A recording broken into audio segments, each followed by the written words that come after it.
Perkenalkan, nama saya Evan Yunata dengan NIM 23055551156. Di video kali ini saya akan menjelaskan mengenai DDL atau Data Definition Language dan cara membuatnya menggunakan command prompt. Nah, sekarang kita akan membuka SAM app kita. Lalu kita akan menyalakan Apache dan MySQL. Kemudian kita akan membuka command prompt. Nah, di command prompt ini kita akan menghubungkan antara command prompt dengan MySQL kita.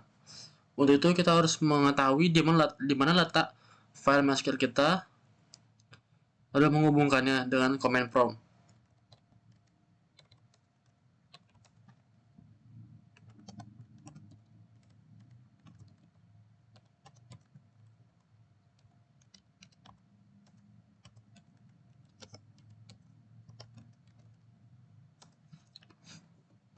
Nah, jika sudah muncul begini, ini menandakan bahwa command prompt kita dengan MySQL sudah terhubung.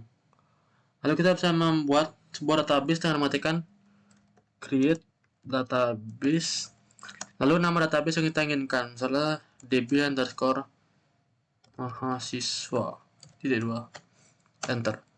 Nah, ini menandakan bahwa database kita sudah berhasil dibuat. Untuk melihatnya, kita bisa mengetikkan show databases. Nah, di sini bisa terlihat ini adalah semua database yang pernah saya buat. Dan DB mahasiswa adalah database yang baru saja saya buat. Untuk menggunakan sebuah database, kita bisa mengetikkan use, lalu nama database yang ingin kita gunakan. (2), enter. Nah, jika sudah seperti ini, database DB mahasiswa sudah kita gunakan. Nah, kita bisa langsung meng-create tabel dengan mengetikkan create table, lalu nama tabel yang kita inginkan, misalnya mahasiswa kurung buka, enter. Nah, kita bisa mengetikkan atau membuat isi dari tabel yang kita inginkan. Misalnya saya NIM dengan tipe data integer berjumlah 10. Nama dengan tipe data varchar dengan batasan 50. Lalu ada alamat dengan tipe data varchar dengan batasan 40. Lalu ada usia, lalu kita akan menambahkan usia dengan tipe data integer dengan batasan 2, enter, kurung tutup, (2). Nah, jika sudah seperti ini, tabel yang kita buat beserta isinya sudah berhasil dibuatkan. Untuk melihatnya, kita bisa matikan dash, lalu nama tabel yang kita buat, (2). Nah, ini adalah tabel yang kita barusan buat dengan menginputkan ini. Misalnya saya ingin menambahkan sebuah primary key, kita bisa mengetikkan alter table, lalu nama tabelnya add primary key dalam kurung. Nah, di dalam kurung ini kita bisa memasukkan nama kolom apa untuk menjadikannya sebuah primary key. Misal saya NIM (2). Nah, jika sudah seperti ini, itu menandakan datanya selesai. Untuk melihatnya, kita bisa mengetikkan dash mahasiswa. Nah, di sini bisa terlihat bahwa kolom NIM sudah berisi atau sebagai primary key. Nah, misalnya sekarang kita ingin menambahkan sebuah kolom, kita bisa mengetikkan alter table, nama tabelnya, lalu add kolom. Misalnya saya akan menambahkan kolom prodi dengan tipe data varchar dengan batasan 30, enter. Untuk melihatnya, kita bisa mengetikkan kembali dash mahasiswa. Nah, di sini bisa dilihat bahwa kolom prodi yang baru saja kita buat sudah ditambahkan. Nah, misalnya kita ingin mengganti sebuah tipe data dari suatu kolom, kita bisa mengetikkan alter table mahasiswa modify kolom. Nama kolom yang kita ingin ubah tipe datanya, misalnya usia, dengan tipe data yang akan diubah menjadi char dengan batasan misalnya 3.2. Nah, kalau seperti ini menandakan bahwa sudah dirubah.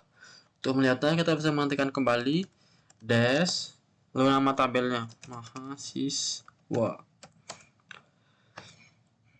Nah, di sini bisa dilihat bahwa kolom usia tipe datanya sudah berubah, yang awalnya integer menjadi char dengan batasan 3, yang dimana awal batasan adalah 2. Setelah kita ingin mengubah suatu nama kolom, kita bisa mengetikkan alter table, nama tabelnya mahasiswa,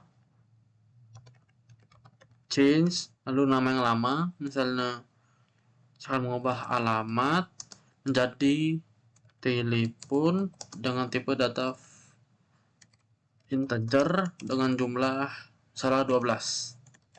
2, enter. Nah, ini menandakan bahwa sudah dirubah. Untuk melihatnya kita bisa mengetikkan kembali dash mahasiswa titik 2. Nah, jadi kita bisa melihat bahwa kolom telepon ini sudah berubah, yang dimana awalnya adalah kolom alamat. Lalu misalnya kita ingin mengubah sebuah nama jadi suatu tabel, kita bisa mengetikkan alter table, misalnya mahasiswa rename to, misalnya saya ingin mengubah menjadi tabel dengan nama view titik 2. Nah, ini menandakan bahwa perubahan nama tabel sudah dilakukan. Misalnya kita kembali mengetikkan dash mahasiswa. Nah, ini akan error karena sebuah tabel yang sebelumnya namanya mahasiswa sudah saya ubah menjadi view. Makanya tabel dash mahasiswa ini tidak bisa dilihat lagi atau sudah tidak ada. Jika kita mengetikkan dash view titik 2, nah tabel yang sebelumnya kita buat sudah berubah atau muncul sedikit kita mengetikkan dash view, karena sudah diubah menjadi view nama tabelnya. Setelah saya akan menambahkan sebuah kolom, kita bisa mengetikkan alter table, lalu tabel nama tabel view add kolom. Setelah saya akan menambahkan sebuah tabel alamat dengan tipe data varchar dengan batasan 40. Enter. Untuk melihatnya kita bisa mengetikkan dash spasi nama tabel. Nah, di sini bisa dilihat bahwa kolom alamat sudah berhasil kita tambahkan. Misalnya sekarang kita ingin mengganti sebuah tipe data lagi dengan mengetikkan alter table, nama tabelnya view modify kolom, maaf type saya salah ketik, modify kolom.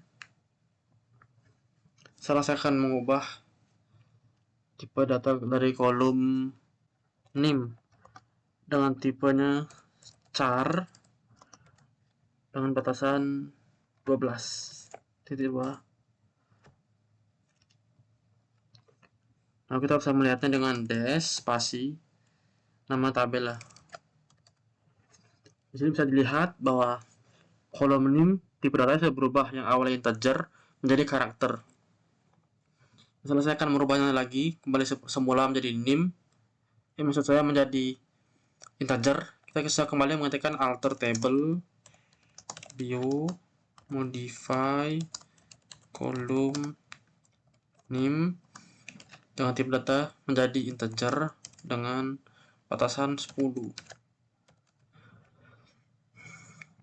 Untuk melihatnya kita bisa mengetikkan dash spasi nama tabelnya view 2. Nah, kolom nim tipe datanya kembali menjadi integer. Nah, misalnya saya akan menghapus sebuah kolom, kita bisa mengetikkan alter table view drop kolom. Misalnya saya akan menghapus kolom alamat titik 2. Nah, kita akan bisa melihatnya dengan dash view. Nah, bisa dilihat bahwa kolom alamatnya sudah tidak ada lagi di sini karena kita sudah menghapusnya. Misalnya kita ingin menghapus sebuah primary key, kita bisa mengetikkan alter table view drop primary key titik 2. Kita bisa melihatnya dash view. Nah, di kolom nim tadi sudah tidak ada primary key-nya karena kita sudah menghapusnya. Misalnya kita ingin menambahkannya kembali, kita bisa mengetikkan alter table view add primary key dalam kurung buka. Kita bisa mengetikkan kolom yang ingin kita buat menjadi primary key.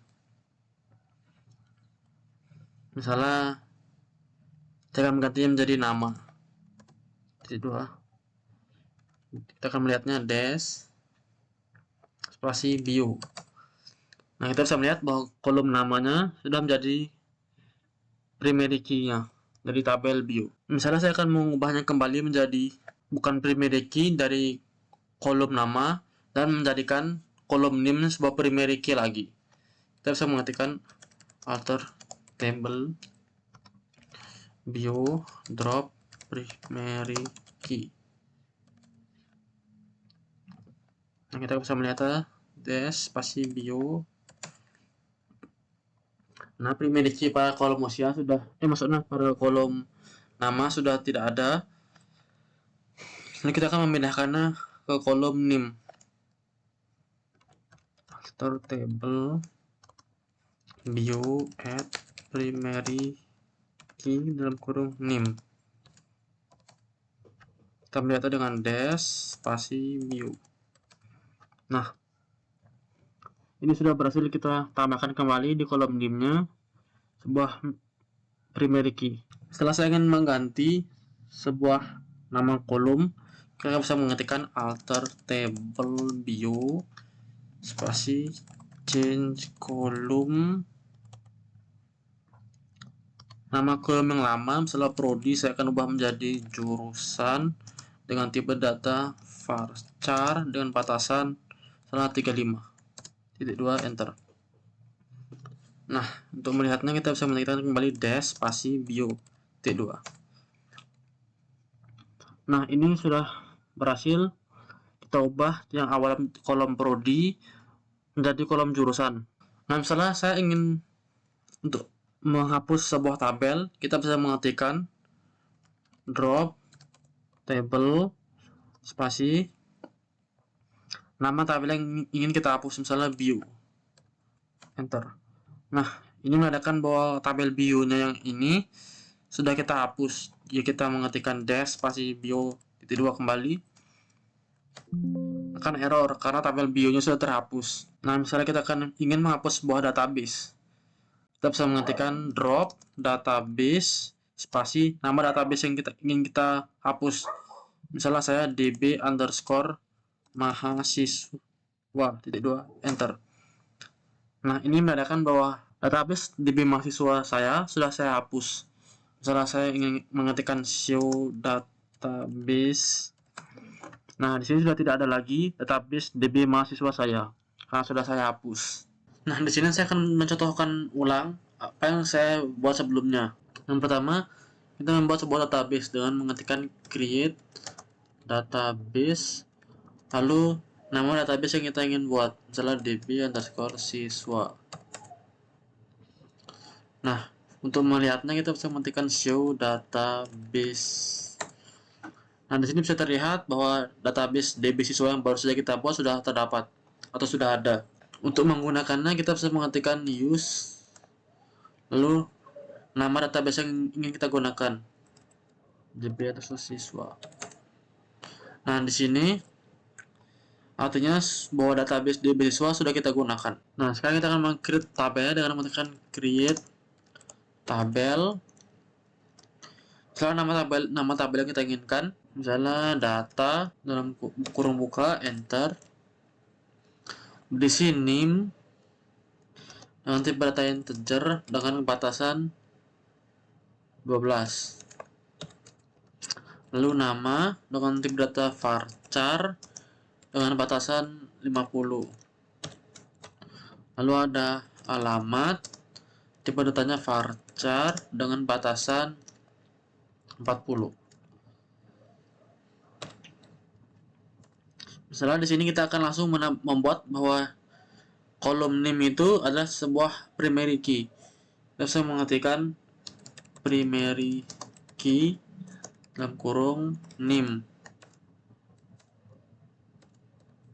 lalu enter. Nah, ini artinya kita sudah selesai membuat tabelnya. Untuk menampilkannya, kita bisa mengetikkan dash spasi nama tabelnya, yaitu data. Nah, di sini terlihat bahwa name sudah termasuk sebuah primary key, yang dimana ini caranya langsung dengan menambahkan tabelnya, langsung menambahkan primary key, berbeda dengan cara sebelumnya yaitu dipisah. Tapi kita juga bisa menambahkan primary key dengan cara dipisah seperti sebelumnya. Nah, karena ini sudah ada, kita hilangkan dulu untuk mencontohkan cara menambahkan primary key dengan cara yang lain. Saya akan drop dulu primary key-nya dengan mengetikkan alter table data drop primary key 2. Kita melihat dengan dash data. Nah, di sini kolom 5 sudah bukan lagi primary key. Kita akan membuatnya menjadi primary key lagi dengan cara yang berbeda. Kita bisa mengetikkan alter table nama tabelnya, lalu add primary key, saya ketik primary key dalam kurung name titik 2, enter. Untuk melihatnya kita dash spasi data. Nah, di sini kolom name kembali lagi menjadi sebuah primary key. Nah, sekarang saya akan menambahkan kolom dan mengetikkan alter table spasi data add kolom, misalnya prodi dengan tipe data varchar dengan batasan 30. Bisa melihatnya dengan dash spasi data. Nah, di sini kolom prodi sudah berhasil kita buat. Misalnya saya ingin menambahkan lagi sebuah kolom usia, kita bisa kembali mengetikkan alter table data spasi add kolom usia dengan tipe data integer, lalu batasan 2, enter. Untuk melihatnya kita bisa mengetikkan dash spasi data. Nah, di sini kolom usianya sudah berhasil kita tambahkan. Lalu saya ingin mengganti sebuah nama tabel, kita bisa mengetikkan alter table spasi nama tabelnya dulu data, lalu rename to nama tabel yang akan kita gunakan selanjutnya atau yang ingin kita rubah. Misalnya data menjadi siswa. Bentar. Nah, sekarang kita akan mencoba mengetikkan dash spasi data. Ini akan error karena nama tabel ini sudah bukan data lagi, tapi siswa. Karena kita sudah merubahnya di sini. Jadi kita mengetikkan dash spasi siswa. Nah, tabel akan kembali muncul. Nah, misalnya saya akan mengganti sebuah nama kolom. Kita bisa mengetikkan alter table spasi nama tabelnya siswa, change kolom, selang kolom prodi menjadi kolom jurusan dengan tipe data sama varchar dengan batasan 35 misalnya. Untuk melihatnya kita kembali mengetikkan dash spasi siswa. Nah, di sini sudah dirubah yang tadinya adalah kolom prodi menjadi kolom jurusan. Nah, misalnya saya ingin mengganti sebuah tipe data dari suatu kolom, kita bisa mengetikkan alter table data spasi modify kolom usia. Misalnya saya ingin mengubah tipe datanya menjadi char dengan batasan 3. Maaf, saya salah mengetikkan, harusnya alter table siswa modify kolom usia menjadi tipe datanya char dengan batasan 3. Nah, untuk menampilkannya kita bisa kembali mengetikkan dash spasi siswa.